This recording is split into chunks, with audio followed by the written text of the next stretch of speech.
So another piece that I like to do with the horses on the ground, both as an obedience as well as a way to like teach them to take the weight on the hind leg, is to use the rein back. I like to teach it on the ground initially before I transfer it over to when I ride. When I use my voice command for the forward cue, I cluck. Yeah. And so when I use rein back, I also use a voice command, and it's also an engaging cluck, but it's a different cluck. So, and I don't think everybody has to do it cluck the way I do. You know, you can say back or rein back, use a word instead.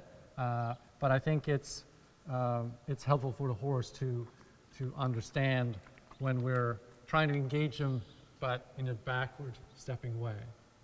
Because it's still engaging, it's just we're moving backwards rather than forward. So again, if it's a horse that's a little bit in the greener, I might not necessarily put him on the bit, and then I will use my rein back voice command, so, and move the bit. Now, add a little pressure on the left and right rein. Now, in the beginning, if they just take one step back, that's a start. So I will reward that and take the pressure off and then move away again. And then I'll try it later on, the same thing. So I'll halt. Oh, now she knows what's coming. So we'll halt again. Take some contact. Good. And if that doesn't work, if it's really hard and you feel like you're like really pulling on the rein, because I don't want it to be that it's coming through strength by pulling the horse back on the rein.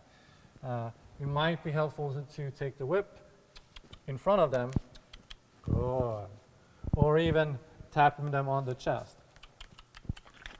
Good. But I find that for me it works really well if I just take the rein contact and then add the voice command for rein back. Right. And even if it's that little in the beginning, that's what I reward that by stopping. And then I add piece by piece one step. And I think a little bit with the rein back. I always want my horses to be forward thinking. So I do this, I don't overdo the training of the rein back. I make sure I have it, I touch on it, and then I move on. So like I would not rein back, stop 10 times and rein back 10 times here.